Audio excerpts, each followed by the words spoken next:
Seigneur, tendre Père, nous te rendons des actions de grâce. Nous élevons ton nom plus haut.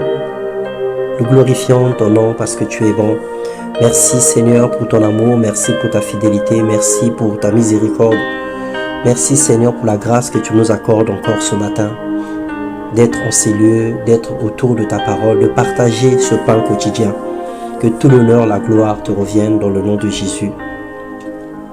Je vous salue dans le nom puissant de notre Seigneur Jésus-Christ.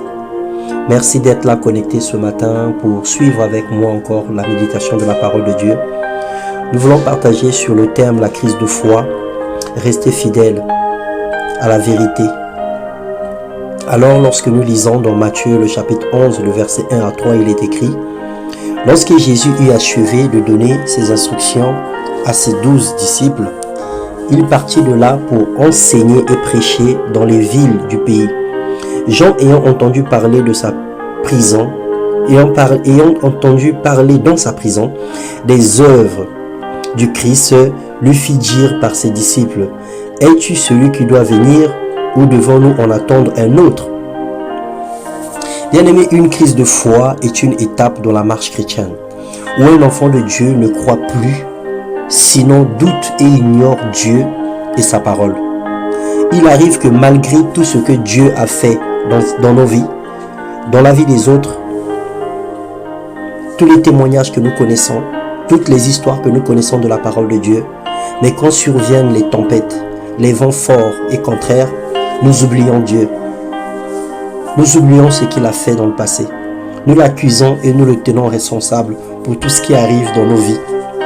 On se pose des questions sur son existence réelle, alors que nous l'avons témoigné. Nous avons dit plein de choses le concernant. Le verset 4, le toujours de Matthieu 11, il est écrit: Jésus lui répondit: allez rapporter à Jean ce que vous entendez et ce que vous voyez. Les aveugles voient, les boiteux marchent, les lépreux sont purifiés, les sourds entendent, des morts ressuscitent, et la bonne nouvelle est annoncée aux pauvres. Alors pourquoi cette interrogation? Nous savons que Jean-Baptiste est celui qui a reçu le message, qui est venu préparer le chemin de Jésus-Christ. C'est Jean-Baptiste qui a baptisé le Seigneur Jésus-Christ. C'est lui qui a entendu la voix qui fit entendre dans le ciel que celui-ci est mon fils en qui j'ai mis toute mon affection. Jean-Baptiste était témoin de toutes ces choses. Mais lorsqu'il était dans la prison, il a oublié ces choses. Et il se posait encore la question si Jésus était Seigneur, si c'est lui qui était le Messie. Il a oublié tout ce que Dieu lui avait fait entendre parce qu'il avait vécu quelque chose de particulier. On ne l'avait pas raconté sur la vie de Jésus, mais il avait vécu. Alors les difficultés de la vie quotidienne ne peuvent pas t'empêcher de croire en Dieu. Car le royaume de Dieu, ce n'est pas le manger et le boire. Et l'absence de la foi te rend désagréable à Dieu. On peut certes traverser des saisons de vaches maigres, connaître des difficultés et vivre des échecs qui remettent en cause notre foi. Mais en aucun cas, un véritable enfant de Dieu fuira la présence de son Seigneur. Ne demeure pas dans cet état. Pense à tout ce que Dieu a fait. Regarde autour de toi les œuvres de Dieu manifestement visibles. Lève les yeux et contemple le ciel et la terre. Pose-toi la question: qui l'aurait fait si ce n'est pas Dieu, si ce n'est pas le Tout-Puissant? Dans Romains 8, le verset 37, il est écrit: mais dans toutes ces choses, nous sommes plus que vainqueurs par celui qui nous a aimés. Aucune situation ne pourra nous séparer de l'amour de Dieu, manifesté en Jésus-Christ notre Seigneur et notre Sauveur. Alors attache-toi à la vérité. Relève-toi de tes faiblesses dans le nom puissant de Jésus-Christ. Laisse le Seigneur parler à ton cœur. Laisse le Seigneur te convaincre. L'amour de Dieu n'est pas égal au bien matériel. L'amour de Dieu n'est pas égal au bonheur terrestre.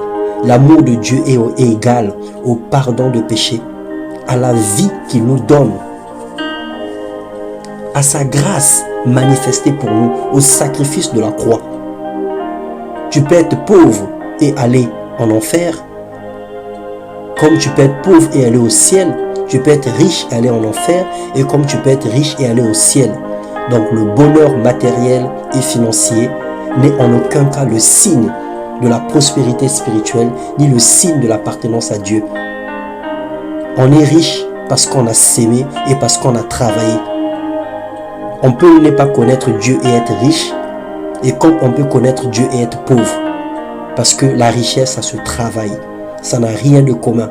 Le Seigneur bénit une personne, mais si tu ne travailles pas, si tu ne fais rien de tes mains, cette bénédiction ne sera comparable qu'à un testament dont le bénéficiaire est ignorant du testament. Alors que le Seigneur nous bénisse, sortons de notre crise de foi. Jésus reste Seigneur, quels que soient nos problèmes. Alors marchons avec lui et croyons en sa parole, dans le nom puissant